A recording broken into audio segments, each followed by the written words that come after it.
Hello there, welcome back, welcome back. Apologies if you can hear the washing machine going through the door there. I have to do some washing, going to run out of clothes. I've already had to turn the fridge off before filming this. My fridge sometimes is the loudest thing on this planet. I don't know why, it's just some cheap nasty thing that was already here when I moved in, and it's definitely getting left when I move out, that's for sure. For some reason it just decides to be the loudest thing in the world for a little while, every now and again. So I've had to turn it off. So let's make this video relatively quick so I don't, ruin all my food. Today I'm just going to do a couple of modifications to the FTX Comet. If you've seen the last video I did, this is a beginner's truck, entry level thing that I got for free after winning a prize draw for the MS UK forum. The problem is there's a few fundamental flaws that ruin it that could have been so easily made better. I've spoken about the 2-in-1 ESC receiver, which is just junk and it keeps cutting out and stuff, and also the very slow steering servo. These are things, and the battery's not great either. The battery's I think it's 6.4 volts or something. I think it's 6.4. Let's have a look. So it's a lithium. Come on, lithium ion. Come on, get out. There we go. Yeah, 6.4 volts, and it rattles around loose in the thing. I've been told by a few people that it'll take a 2-cell LiPo. You just need a buzzer, a low voltage buzzer. We'll see what we do with that. Thank you, phone. In the meantime, I wanted to do some sort of adjustments rather than modifications, because again, this is a very cheap car. It's supposed to be entry level, and if I start modifying it, I start putting, let's put a proper ESC in it. Oh, I need to then get a proper radio gear. Oh, then I also need to get, if you see here, the ribbon cable for the servo is not three wires like is normal. It's actually 5 wires for some reason with a different plug. So the servo needs to get replaced as well. So you're talking about overhauling all electrics except for the motor.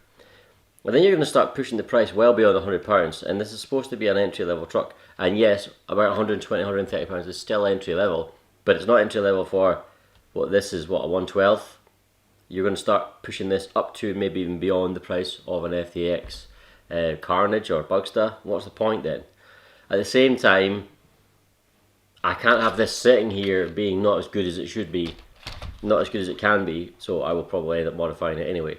But the point is, for the first couple of runs, 2 or 3 runs, I want it to be mechanically standard because that's relevant to beginner. I could modify this up to the hills, but that's not relevant at all. But what I can do now, today, is 2 of the flaws are not properly filled oil-filled shocks.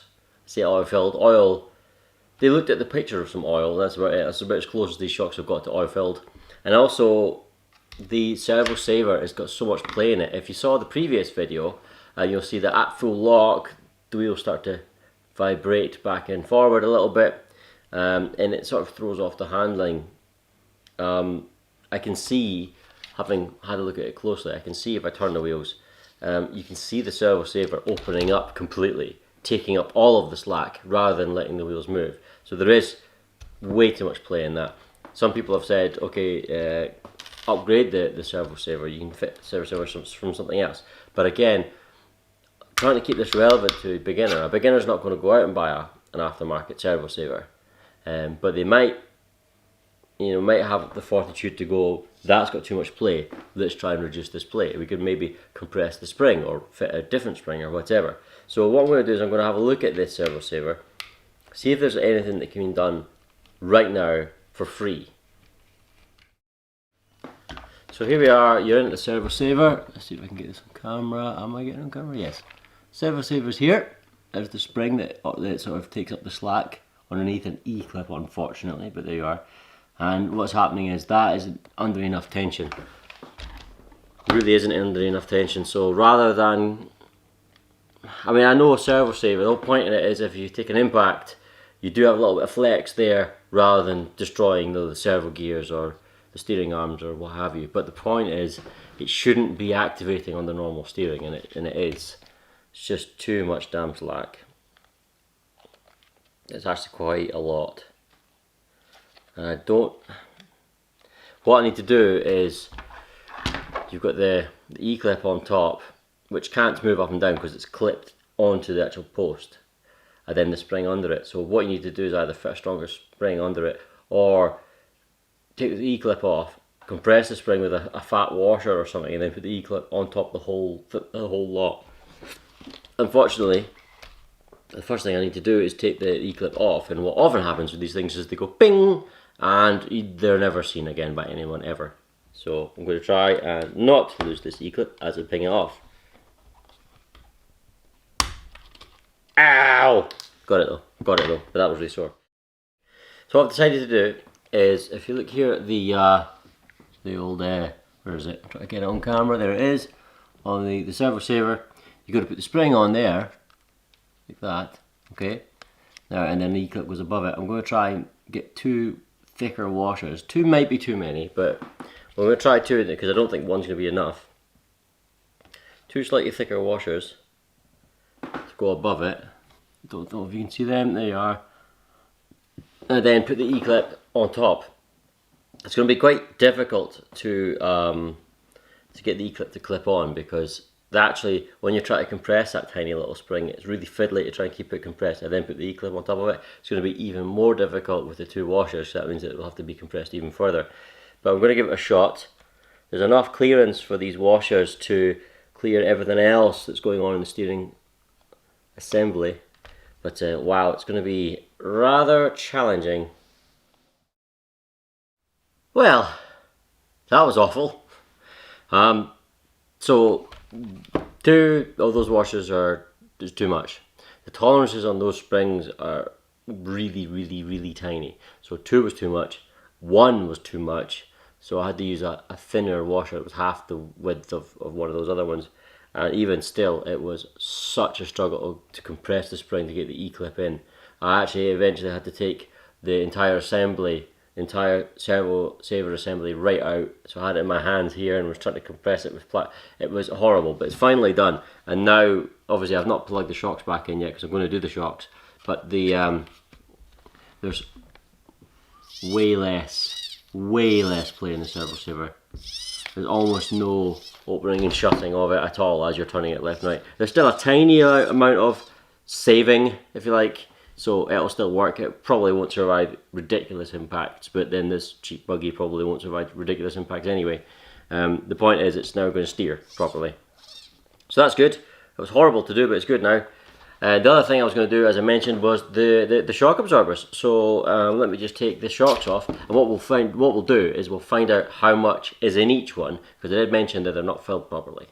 So let's get cracking with that. Right, you join me over at the sink. This is the first shock. Let's get there on the camera. This is the first shock. One of the front ones. I've already loosened the cap, but I haven't actually taken it off. So we'll see how much oil's in it.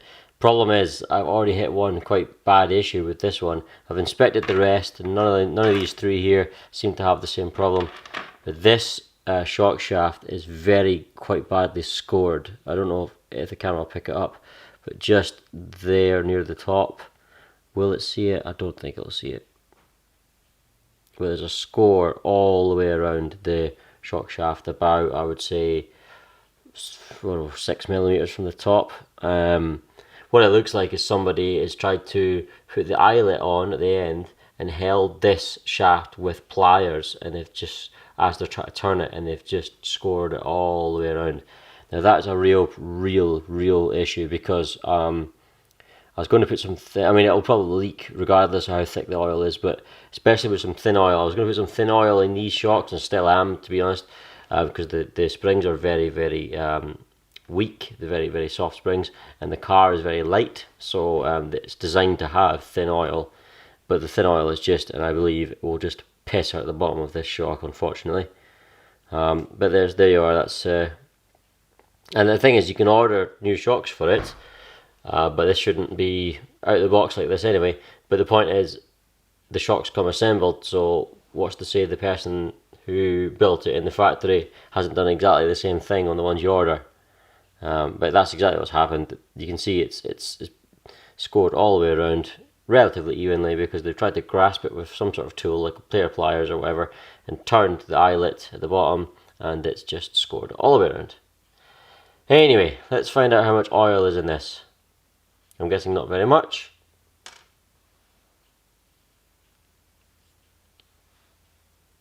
Well, reasonable amount.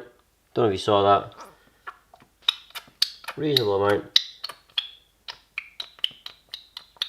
More than I was expecting, especially since this one's damaged, so I kind of expected it all to come flying out, but yeah, not bad on that one. Not too bad. The good point is it's clean. Let's get some kitchen roll. The good point is it's clean, so hopefully that means that means the dirt wasn't getting in, but hopefully it means that even if I put thin shock oil in it, it's still sealing at the bottom. I don't know. I'm not convinced. I can actually feel the mark, the score. I can feel it as I'm moving the shock up and down. So if it's bad enough to feel, it's certainly going to be bad enough to leak. But anyway, there's the first one. Not too bad for an amount of oil, just some damage, unfortunately. Go to the next one. Shock number 2. Feels worse, apart from the damage, obviously. There's no damage on this one.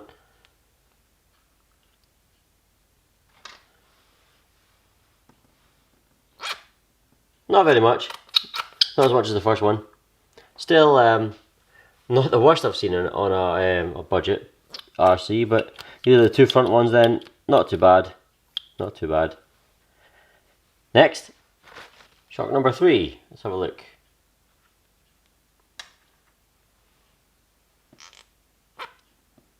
Yeah, they seem to be mostly not too bad. There was definitely air trapped in them because you could feel it and you could hear it. And the suspension was sticking, but not as bad as I'd actually thought they were going to be. So there we are, number 3. Again, probably something like, I don't know, 70% full or something, which for a budget RC isn't too bad actually. There you are, not too bad. And finally shock 4. I already took the cap off, sorry about that. Yeah, they're all 4 of them seem to be, you know, not too bad overall. Maybe anywhere between 70 and sort of 85% full, all 4 of them. Enough to work, but not enough to make it work properly. It was all still sticking and things, and obviously we've got that damaged one as well, which is a big problem. We'll see how big a problem it is once I fill it up. I'm going to use thin oil, like I said, something like 25 weight or something. So I'll just get these filled off camera and I'll see you back over at the table.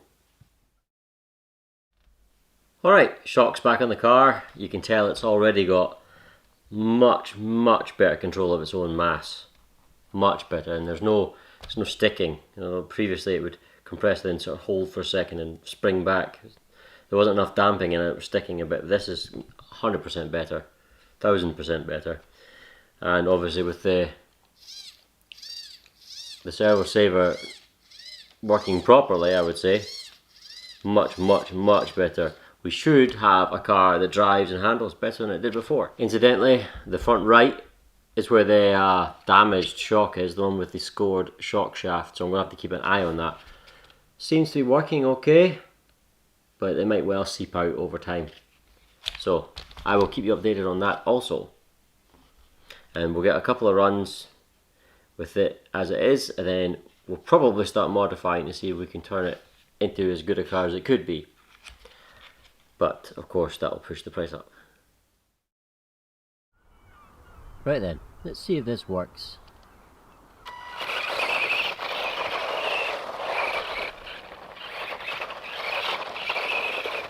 Obviously I've never driven it in grit or gravel before, not like this. But it's just a test to see if the Servo Saver is working and the suspension is working.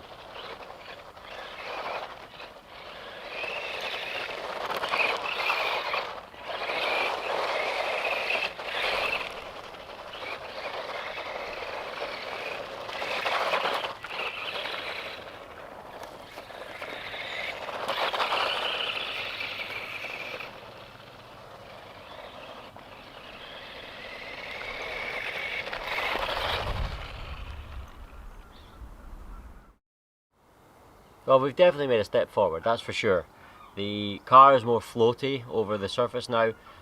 It's still light, so it still does sort of bounce around a little bit. But previously it was very jarring and didn't absorb bumps really at all. Now it does do a reasonably good job of sort of floating slightly better over those bumps, but as again, it is light, so it's still going to bounce around a little bit. The steering servo mod, if you want to call it that, the steering saver mod rather, is way better. There's no noticeable lag between the input on the wheel to the result of the car turning and the servo turning. It would be impossible really to tell if that shudder at full lock is gone, because on this low grip surface it's not going to shudder anyway, but I firmly believe it has gone, because there's no movement, there's no excess movement anymore, so that's what caused it, and that's gone. So I'm happy with that. We've definitely made a step forward with the car. I'm going to continue to evaluate it, give it a proper run next time to see, you know, how we're still trying to evaluate how good this is as a beginner car. I mean, yes, it's cheap, but it's only good value if it's both cheap and decent. If it's cheap but rubbish, that's not good value. So we're still trying to evaluate how good this is as a beginner car. I'm still not convinced, but we're giving it a fair shot, and over the next few episodes, hopefully you can make up your own mind on it as well. In the meantime, take care of yourselves, and we'll see you later. Bye.